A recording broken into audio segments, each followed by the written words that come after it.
अस्सलाम वालेकुम नाज़रीन, आप देख रहे हैं programme personality of the week. मैं हूं आपकी मेज़बान अफशा मलिक। जैसा कि हमारी कोशिश होती है कि हम अपने प्रोग्राम में ऐसी शख्सियात को आपके सामने मुतारिफ़ कराएं जिन्होंने कौमी सतह पर और बैन अवी सतह पर पाकिस्तान का नाम रोशन किया हो।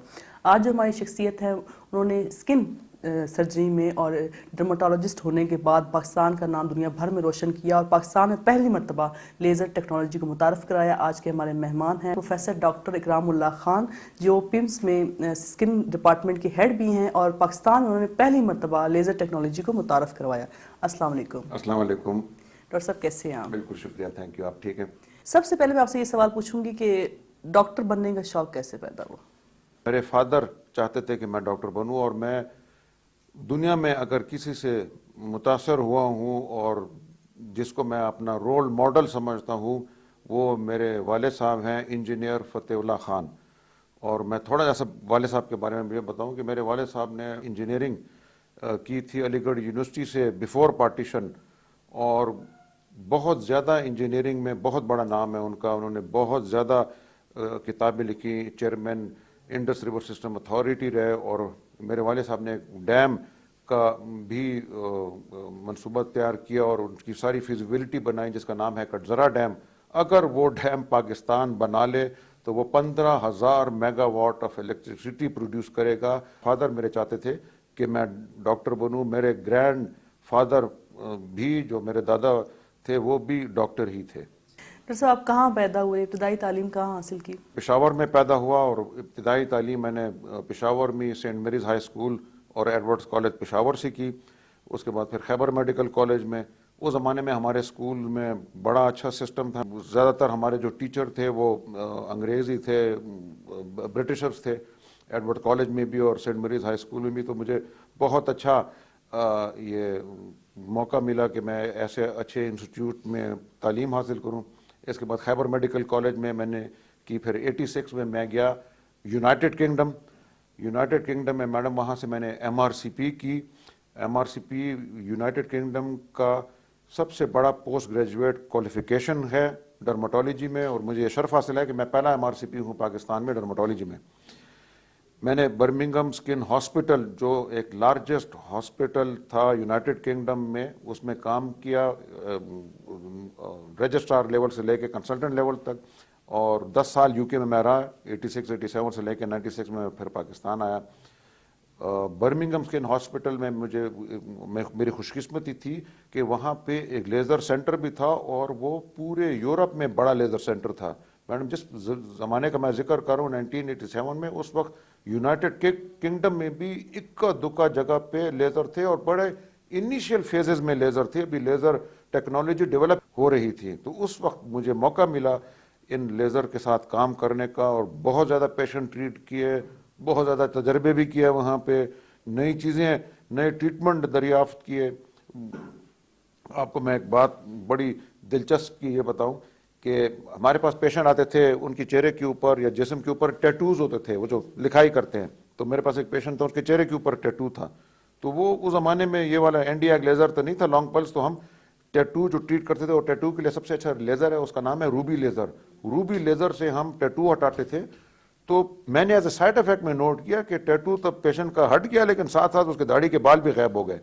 उन्हीं साइड इफेक्ट को मद्देनजर रखते हुए लेज़र हेयर रिमूवल डेवलप हुआ, और फिर उसमें रिफाइनमेंट प्रोड्यूस हुई। और अभी जो लॉन्ग पल्स एनडीआर लेज़र है या अलेक्जेंड्राइड लेज़र है, ये फॉर हेयर रिमूवल बने उसके बाद, और वो अभी इतने कामयाब लेज़र हैं कि अभी सारी दुनिया में जो ट्रीटमेंट्स हैं इन्हीं लेज़र से किया जाता है। तो बहुत काम किया, दिन रात वहाँ पे मेहनत की, अपना नाम वहाँ पे भी कमाया। अभी भी मुझे लोग बर्मिंघम में याद करते हैं, याद हूँ उनको। मेरे पेशेंट में मेंबर ऑफ द पार्लियामेंट भी थे, ब्रिटिशर्स वगैरह। स्किन स्पेशलिस्ट बनने का ख्याल कैसे आया? ये भी मेरे फादर की ख्वाहिश थी कि मैं स्किन स्पेशलिस्ट बनूं। मैडम, मेरे फादर भी एक बहुत विजनरी इंसान थे। स्किन ऐसा एक स्पेशलिटी है कि जिसमें बैक वक्त क्लिनिकल साइड भी है, पैथोलॉजिकल साइड भी है और सर्जिकल साइड भी। मैं सर्जरी भी करता हूँ, स्किन ट्यूमर हटा देता हूँ, फ्लैप्स करता हूँ, ग्राफ्ट करता हूँ। पैथोलॉजी से मुराद कि जो भी स्किन की हम डायग्नोसिस करते हैं, एक जल्द का टुकड़ा लेते हैं, उसको हम बायोप्सी कहते हैं, और उसके हम माइक्रोस्कोप के नीचे देखते हैं, तज्जिया करते हैं कि किस किस्म की सेल है और ये बीमारी क्या है। تو میں ڈرمیٹوپیتھولوجی میں اس میں میرا بڑا شوق تھا، اور اس میں بھی الحمدللہ میں نے بہت زیادہ مہارت حاصل کر لیا، اور ڈرمیٹوپیتھولوجی میں اپنے سلائڈ خود دیکھ سکتا ہوں۔ اس کے علاوہ جو کلینکل ہے کہ آپ دیکھیں پیشنٹ کو اور ڈائگنوز کریں فوراً، یہ نہیں کہ آپ مشینوں کے اوپر رلائی کریں اور چیزوں کے اوپر، سو اٹس انسٹنٹ ڈائگنوسس۔ تو یہ 3 مختلف فیلڈ جس کے لیے آپ کو 3 ڈفرینٹ قسم کی اسپیشلائزیشن کرنی پڑتی ہے، اگر آپ پیتھولوجسٹ بنے یا سرجن بنے یا میڈیکل فزیشین بنے، یہ ڈرمیٹولوجی میں پائی جاتی ہے۔ تو یہ بھی میرا ایک بہت اچھا تھا انٹرسٹ کا۔ اس زمانے میں 86 میں جب میں تھا اور وہ کرا تھا تو لیزر کا آغاز شروع ہو گیا تھا، تو وہ بھی میرے لیے ایک بہت انٹرسٹنگ فیلڈ تھی، میرے فادر کے لیے بڑی انٹرسٹنگ تھی۔ میرے فادر کی خواہش تھی کہ میں پاکستان واپس آؤں اور یہاں پہ پہلا لیزر کلینک بناؤں اور پیمز جوائن کروں، Pakistan institute of medical sciences. جب آپ نے پاکستان میں اس کو متعارف کروایا لیزر ٹریٹمنٹ کو، اس وقت آپ کو کیسا رسپانس ملا شروعات میں؟ بہت اچھا رسپانس تھا۔ بہت زیادہ لوگوں کے خدشات تھے، لوگوں کو پتہ نہیں تھا لیزر ہوتا کیا ہے۔ ایجوکیٹ کرنا پڑا مجھے، سیمینارز کرنے پڑے، تھرو پبلیکیشن، تھرو میڈیا، مجھے یہ چیز بتانا پڑا کہ لیزر ایکچولی ہوتی کیا ہے۔ لوگوں کو تو پتہ بھی نہیں تھا کہ لیزر ہے کیا۔ ایک مزے کی بات ایک آپ کو یہ بتاؤں، میرے پاس ایک دفعہ ایک پیشنٹ آیا، تو میں نے وہ آپریشن تھیٹر لائٹ وہ ہم استعمال کرتے ہیں لیزر کرتے وقت، لائٹ آن کی اور پھر ایسی کچھ گڑبڑ لگ رہی تھی مجھے لائٹ میں آف کی، پیشنٹ اٹھ کے جانے لگا۔ میں نے کہا کدھر جا رہے ہو؟ کہتے ہو گیا جی لیزر۔ یہ ایک زمانہ تھا جب اتنے لوگوں کو پتہ نہیں تھا کہ لیزر ہوتا کیا ہے، ٹھیک۔ تو پھر وہ بتایا، پہلے پھر لوگ الیکٹرالسس کرتے تھے بال ہٹانے کے لیے، اس سے لیزر کا خالی ایک ہیئر ریموول تو نہیں ہے، ڈفرنٹ سکن کی بیماریاں ہیں، ڈفرنٹ جو کنجنیٹل ڈیزیزز ہیں، جو موروثی چیزیں ہوتی ہیں، اس کا علاج لیزر سے ہوتا ہے۔ مطلب ایسی چیز جس کا علاج ناممکن تھا ہم لیزر سے ممکن کر سکتے ہیں۔ تو سر ڈیٹیل میں بتائیں گے کہ لیزر ٹریٹمنٹ ہے کیا؟ میڈم لیزر بیسیکلی ایک لائٹ ہوتی ہے، اور یہ لائٹ سے ہم سکن کے مختلف چیزوں کو ٹارگٹ کرتے ہیں۔ لیزر ٹارگٹ اسپیسیفک ہوتا ہے۔ ٹارگٹ اسپیسیفک کا مراد، فار ایگزامپل آپ نے اگر بال کو ڈسٹروائے کرنا ہے، لیزر سلیکٹیولی بال کو ڈسٹروائے کرے گی اور کوئی سراؤنڈنگ اسٹرکچر کو ڈسٹروائے نہیں کریں گی۔ اس کا مطلب ہے کولیٹرل ڈیمیج نہیں ہوگا، تو آپ بال کو ہی ٹارگٹ کرنے ہیں۔ اس کے برعکس اگر آپ اس میں ایک ہاٹ نیڈل انٹروڈیوس کریں تو وہ تو بال کو تک ہو سکتا ہے ڈسٹروائے کرے نہ کرے، سراؤنڈنگ ایریا میں نیکروسس سراؤنڈنگ ایریا کو ڈیڈ کر دے گا۔ لیزر یہ نہیں کرتا، ٹارگٹ اسپیسیفک ہے، اس کو ٹارگٹ نہیں ملا، لیزر لائٹ واپس آ جائے گی۔ سملرلی جیسے بالوں کے لیے استعمال ہوتا ہے، ایک کنڈیشن ہے جس کو ہم کہتے ہیں پورٹ وائن سٹین، جس میں انسان کا آدھا چہرہ آدھا ہاتھ بالکل سرخ گوشت کے لوتھڑے کی طرح ہوتا ہے، پورٹ وائن سٹین کہتے ہیں۔ آپ نے اکثر یہ پیشنٹ دیکھے ہوں گے، اب تک ان کا کوئی علاج نہیں تھا، پلاسٹک سرجری سے بھی ان کا علاج کیا گیا، لیکن پہلے سے چہرہ اور بھی خراب ہوا پلاسٹک سرجری کے بعد۔ اس کے لیے ایک اسپیسیفک لیزر ہے جس کو ہم کہتے ہیں ٹیونیبل ڈائی لیزر، جو میرے پاس ہے وہ کینڈیلا وی بیم پرفیکٹا لیزر۔ یہ مخصوص لیزر ہے اور چند ہی ٹریٹمنٹ میں یہ بیماری جو ایک انسان کی شخصیت کو بالکل پامال کر دیتی ہے، وہ انسان گھر سے باہر نہیں نکلتا، نہ سوسائٹی کا کوئی حصہ بنتا ہے، وہ ایک اپنا ایکٹیو کردار ادا کر سکتا ہے، پتہ بھی نہیں لگتا کہ انسان کو پہلے کبھی یہ کنڈیشن تھی یا نہیں۔ ادروائز تو اس کو دیکھ کے انسان کو ڈر بھی لگتا ہے، اس لیے کہ آدھا چہرہ بالکل گوشت کا لوتھڑا ہوتا ہے، آدھا ٹھیک ہوتا ہے، آدھا بالکل گوشت کا لوتھڑا، مطلب کوئی شکل نہیں ہوتی۔ وہ آپ اس کو دوبارہ ایک نئی زندگی دے دیتے ہیں ان دا سینس۔ اور ایسے پیشنٹ پورے پاکستان میں بہت زیادہ ہیں، میرے پاس مہینے میں 3-4-5 پیشنٹ آ جاتے ہیں۔ تو یہ مشین جو بہت مہنگی مشین ہے، اس کے اوپر میں 3-4-5 ٹریٹمنٹ ہی مہینے میں کرتا ہوں۔ مجھے کس نے کہا کہ ڈاکٹر صاحب یہ مشین آپ لے رہے ہیں، یہ تک کاسٹ افیکٹو نہیں ہوگا۔ میں نے کہا یہ کیا چیز ہوتی ہے کاسٹ افیکٹونیس؟ اس کی قیمت آپ نہیں وصول کر سکیں گے، آپ پیشنٹ سے کتنا چارج کر لیں گے؟ 3-4-5 ہزار روپے، تو یہ آپ اگر کریں تو اس کی آپ قیمت نکال سکیں گے اپنی لائف ٹائم میں؟ میں نے کہا موسٹ پرابلی نہیں نکال سکوں گا۔ تو پھر کہتے ہیں کاسٹ افیکٹو نہیں ہے۔ تو میں نے کہا جو مریض کا میں ٹریٹمنٹ کرتا ہوں اور وہ ٹھیک ہو جاتا ہے، میرے لیے تو یہ بہت زیادہ کاسٹ افیکٹو ہے۔ اور یہ چیز ہاں میں کہوں یہاں پہ افسوس سے کہوں گا کہ یہ مشین اور کسی کلینک میں نہیں ہے۔ اللہ تعالیٰ آپ جیسا دل سب کو دے تاکہ اس ملک سے یہ ڈیزیزز ختم ہو۔ آپ کیا سمجھتے ہیں پاکستان میں اس وقت سب سے زیادہ اسکن کی کون سی ڈیزیز ہیں؟ پاکستان میں انفیکشس ڈیزیز بہت ہیں، جیسے اسکیبیز وغیرہ، ہمارے جو ہائیجینک کنڈیشن، مطلب अनफॉर्चुनेटली हाइजीनिक कंडीशन इसलिए बेहतर नहीं होते कि लोग हाइजीन का ख्याल नहीं रखते, हाइजीनिक कंडीशन उनको पुअर सर्कमस्टांसेस की वजह से ठीक नहीं होते। एक छोटा ऐसा कमरा होता है, उसमें 10 लोग रह रहे होते हैं, तो स्केबीज एक कंडीशन है, एक छोटा ऐसा कीड़ा होता है जो कि इंसान से दूसरे इंसान लग जाता है, तो ये बहुत कम्युनिकेबल डिजीज होती है। एक स्कूल में होता है तो पूरे क्लास को लग जाता है, अवेयरनेस नहीं होती है लोगों को कि इस ट्रीटमेंट, इसका इलाज बर वक्त करें।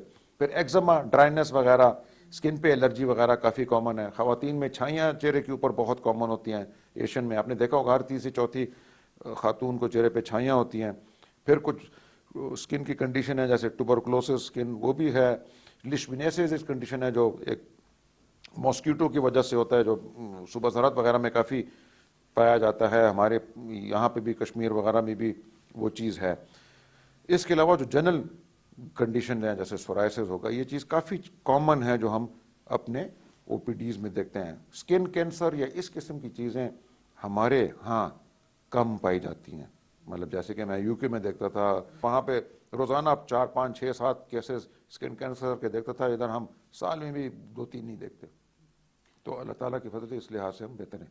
अब तक पाकिस्तान में कितने स्टूडेंट्स जो हैं पोस्ट ग्रेजुएशन स्किन सर्जरी में मुकम्मल कर चुके हैं? पिम्स का डर्माटोलॉजी डिपार्टमेंट को आगे बढ़ाने में मेरा ही हाथ है। अल्हम्दुलिल्लाह वहाँ पे पोस्ट ग्रेजुएट ट्रेनिंग पिम्स के डर्माटोलॉजी डिपार्टमेंट में मैंने ही शुरू की है। इसमें हमारा FCPS डर्माटोलॉजी होता है, MCPS डर्माटोलॉजी होता है और MD डर्माटोलॉजी जो पहले कायदे आज़म यूनिवर्सिटीज़ के साथ मुंसलिक था और अभी हमारे पिम्स में अपनी यूनिवर्सिटी बन गई है, शहीद जुल्फ़िकार अली भुट्टो यूनिवर्सिटी, वो उनसे मुंसलिक है। तो ये तीनों पोस्ट ग्रेजुएट प्रोग्राम मैंने किए हैं। ठीक है, पिम्स में डर्माटोपैथोलॉजी डिपार्टमेंट जो है अपने रिसोर्सेज इस्तेमाल करके माइक्रोस्कोप खरीदा और स्टूडेंट वहाँ पे तैयारी और कर रहे हैं। एक ट्रीटमेंट है जिसको हम सोरेलन ट्रीटमेंट, अल्ट्रावायलेट लाइट ट्रीटमेंट करते हैं, वो खुद मैंने शुरू किया। कमरा जो उसका था अपने रिसोर्सेज से मैंने बनाया। तो मतलब बोथ फिजिकली और ऑल्सो एकेडमिकली पिम्स का जो डर्माटोलॉजी डिपार्टमेंट है उसको बनाने में मेरा बहुत ज़्यादा हाथ है। तो अभी मेरे पास तकरीबन कम से कम 40 ऐसे पोस्ट ग्रेजुएट डॉक्टर्स होंगे, 30 to 40, जिन्होंने पोस्ट ग्रेजुएशन कर लिया है और वो पूरे मुल्क में एज ए कंसल्टेंट डर्माटोलॉजिस्ट की खिदमत अंजाम दे रहे हैं। खाली मुल्क में नहीं, बाहर भी हैं, दुबई वगैरह में भी गए हैं कि वहाँ पे भी उनको FCPS या MD के बेसिस पे जॉब्स मिल जाती हैं। सऊदी अरेबिया भी मिल जाती हैं, वहाँ पे भी मेरे स्टूडेंट्स काम कर रहे हैं। इसके अलावा कोई शौक अगर फुर्सत के लम्हात मिले तो किस तरह गुजारते हैं? पढ़ता हूँ काफ़ी अपने सब्जेक्ट रिलेटेड। रोज़ाना मेरी कोशिश होती है कि 4-5 घंटे इस बिजी स्केड्यूल में मैं निकाल के ज़रूर पढ़ता हूँ। फिर मेरा शौक़ है एंटीक्स का, बचपन से शौक़ है। वाले साहब ने बड़ी मेरी हेल्प की इस शौक़ को डेवलप करने में। वो जब भी जिधर जाते तो मेरे लिए कुछ ना कुछ एंटीक चीज़ ले आते थे जिसमें मैं खुश होता था मैडम। तो वो मेरा शौक़ है। तो काफ़ी कलेक्शन मैंने इस अपनी ज़िंदगी में अपने लिए जमा किया। बस देखे कभी एक को सफ़ा कर रहा होता हूँ, कभी फारिग वक्त में दूसरे को, कभी एक को देख रहा हूँ एंगल से, कभी दूसरे को। बस यही है, नुमाइश ये चीज़ें नहीं करता बिल्कुल। अगर आप डॉक्टर ना होते तो क्या होते? अगर डॉक्टर ना होता तो ये तो मैंने सोचा नहीं क्या करता। मेरे ख्याल में कुछ भी ना करता, बैठा रहता बस। आपको लिटरेचर से कोई दिलचस्पी? साइंटिस्ट हूँ, कभी न जिंदगी में गाना कभी सुना, न शौक है गाने सुनने का। मतलब ये उनके मेरे कमरे में बड़ा जैसे टीवी भी लगा, कभी शायद नादर ही उसको ऑन करता हूँ। कार्टून देख लेता हूँ कभी कभार बीच में। जिंदगी के कोई ऐसा यादगार वाक़या जो अपने नाज़रीन से शेयर करना चाहे? बहुत हैं। अगेन मैं कहूँगा मेरे लिए मेरे वाले साहब एक रोल मॉडल की हैसियत रखते हैं। और मतलब मैं अपने वाले साहब से बहुत ज़्यादा प्यार करता हूँ। मतलब मेरे लिए उनसे बढ़ के कोई भी नहीं है, ना मेरी औलाद ना कोई भी नहीं। मेरे वाले साहब अभी 2 साल हुए नहीं रहे इस दुनिया में। मैं बहुत उनको मिस करता हूँ, मुझे बहुत ज़्यादा याद आते हैं डेली बेसिस पे। मतलब मैं ऑलमोस्ट एवरी डे ख्वाब में देखता हूँ उनको। और उनके बारे में रियलाइज़ करता हूँ कि मतलब ये दुनिया कोई मायने नहीं रखती, इसका मुसाफिर है हर इंसान। हाँ मुसाफिर है। और फिर जो हम ये लालच करते हैं, ये जमा करते हैं, किस लिए मैडम? अपने साथ कोई कुछ भी नहीं ले जाता। میرے والد صاحب ماشاءاللہ بڑے ویل آف تھے، لیکن پورا ہوتا ہے وہ بہت زیادہ ہی، میں مطلب ایکسٹریملی ایجوکیٹڈ پرسن، آخری دن بھی انہوں نے لیپ ٹاپ پہ کام کیا. باقی بہن بھائیوں میں کوئی ڈاکٹر ہیں آپ؟ ہاں میرے ایک اور بھائی ہے ڈاکٹر، لیکن وہ بزنس کرتا ہے، ڈاکٹری نہیں کرتا. بچے کتنے ہیں، کیا کرتے ہیں؟ 2 بچے، چھوٹے ہیں، ڈاکٹر تو لیٹ ہی شادی کرتا ہے. ایک 9 سال کا ہے، تو دوسرا آپ چاہیں گے 13 کہ سال وہ کا. بھی ڈاکٹر ہی بنے؟ ہاں میرا تو یہی، دونوں کو ڈاکٹر بناؤں گا، بیٹا کو بھی اور بیٹی کو بھی.